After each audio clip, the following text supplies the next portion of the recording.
అండి ఈరోజు ఎంతో టేస్టీగా రుచిగా ఉండే రవ్వ లడ్డు ఎంత ఈజీగా తయారు చేసుకోవాలో చూడండి. దానికోసం ముందు గోధుమ రవ్వ లైట్గా నెయ్యి వేసి వేపుకోవాలండి. సన్నగా దాన్ని గ్రైండర్ కూడా చల్లారాక గ్రైండర్ చేశాను. అంటే కొంచెం మనకి నూక బాగా చిన్నగా ఉన్నదైతే గ్రైండర్ చేయవసరం లేదు. ఈ గోధుమ రవ్వ, ఎండి కొబ్బరి, పంచదార పౌడరు మిక్స్ చేయాలండి. ఇందులోని ఒక 2 ఇదిగోండి గ్రౌండ్ నట్, ఎండిన గ్రౌండ్ నట్ పౌడరు ఈ విధంగా గ్రైండర్ చేసుకున్నాను. ఇందులో వేసి ఎండి కొబ్బరి గ్రైండర్ చేసుకున్నాను. తర్వాత మనం జీడిపప్పులు, కిస్మిస్ ఈ విధంగా నెయ్యిలోనే వేపుకోవాలి. రవ్వ కూడా మనం నెయ్యిలోని వేపుకొని తీసుకోవాలండి. దాంట్లోనే గసగసాలు కూడా ఒక 2 స్పూన్లు, నేను పెద్ద కప్పుతోని ఈ బౌల్తోనేంచి గోధుమ రవ్వ తీసుకున్నాను. 1/4 కేజీ రవ్వ తీసుకుంటే మనకి ఈ విధంగా అవుతుందండి. ఇందులోనే షుగర్ పౌడర్ వేసాను. దానికి తగ్గట్టు షుగర్ పౌడర్ వేసుకుని 1 కప్పుకి 1 కప్పు షుగర్ పౌడర్ వేసుకోవాలి. చూసారు కదండి. షుగర్ కూడా మనం ఈ విధంగా మిక్సీలోని బాగా ఇచ్చేసుకొని మనకు సరిపడినంత యాలక్కాయలు వేసుకొని షుగర్ పౌడరు తయారు చేసుకొని ఇందులో కలుపుకోవాలి. దీంట్లోనే ఎండు కొబ్బరి కూడా నెయ్యిలో వేపుకొని గ్రైండర్ చేసుకున్నాను. గ్రైండర్ చేసి ఇందులో కలిపాం.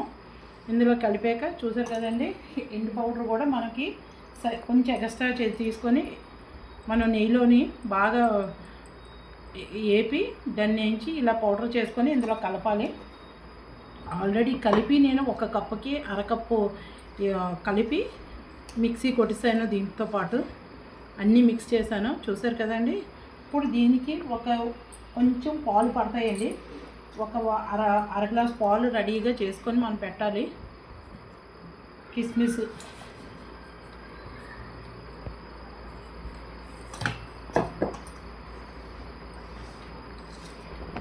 ఇది ఎంతో టేస్టీగా ఉంటుంది. చూసారు కదండి. ఆవు నెయ్యితోని చక్కగా నెయ్యిని వేడి చేసుకొని మనం గోధుమ రవ్వ కూడా చక్కగా సన్నంగా వేసుకోవాలి.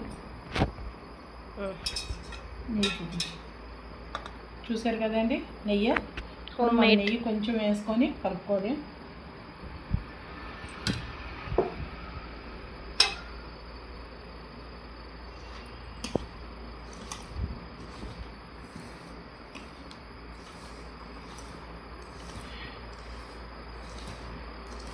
బాగా మిక్స్ చేసుకోవాలి మనం.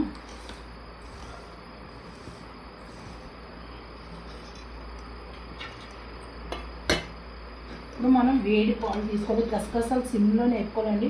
ఒక 2 స్పూన్లు గసగసాలు వేస్తే చాలు మనకి. ఈ పాలు ఆవు పాలు తీసుకున్నాను. మరీ ఎక్కువ వేయకూడదండి. 1-2 జస్ట్ ఇలా వేసుకోవడమే. మనకి తడి అవ్వడానికే వేసుకోవాలి. మళ్ళీ ఎక్కువైపోతే అవ్వడం కష్టం. చూసారు కదండి. చిక్కగా మరగబెట్టిన పాలు అవి.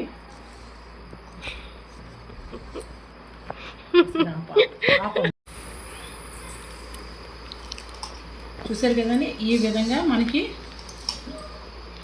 గట్టిగా ఈ విధంగా ఉండాలండి. ఇలాగ అయిన తర్వాత మన జీడిపప్పు, కిస్మిస్ ప్రతి లడ్డూకి, రవ్వ లడ్డూకి వచ్చేటట్టు చూసుకోవాలి. ఇలా కిస్మిస్ వేసేయాలండి. జీడిపప్పు, కిస్మిస్ వేసేయాలి. నెయ్యితో వేపుకున్నాం కాబట్టి ఇందులో ఉన్నది కూడా మన నెయ్యిది తీసి,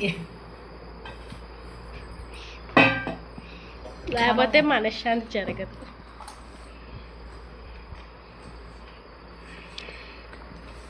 ఎంతో టేస్టీగా ఉన్న మనకి రవ్వ లడ్డు నెయ్యితో చేసుకుంటే చాలా టేస్టీగా ఉంటుందండి. ఇది మనకి 1 నెల రోజుల దాకా మనకి పాడవకుండా, పాలు కొంచెం వేసాం కాబట్టి మనకి ఏం పాడవకుండా చక్కగా ఇది వేసుకోవాలి. తక్కువ పాలు వేసుకోవాలి. నెయ్యి ఎక్కువగా కలుపుకోవాలి. జస్ట్ దీనికి సరిపడా కలుపుకుంటే సరిపోతుంది. ఎంత ఎక్కువ నెయ్యి పట్టదండి. చూసారు కదండి. ఈ విధంగా గట్టిగా మనం ఉండ చేసుకుంటే చాలా టేస్టీ అయిన రవ్వ లడ్డు తయారవుతుంది.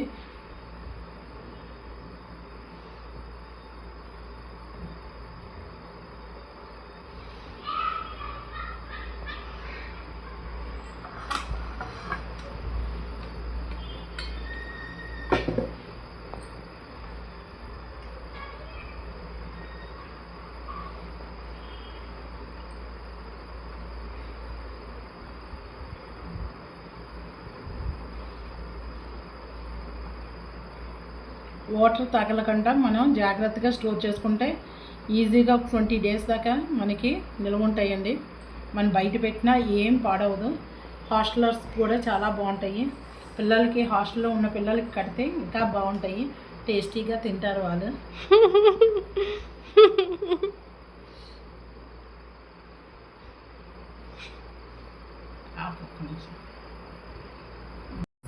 ఇప్పుడు షార్ట్ ఎలాగో ఉందో చూస్తే తీసేదాం.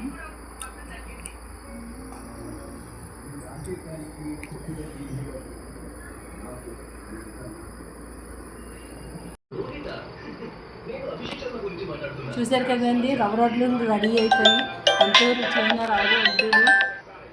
మీరు ట్రై చేయండి, చేసుకోండి, తినండి. Subscribe my channel Sridevi trendy ideas. Bye.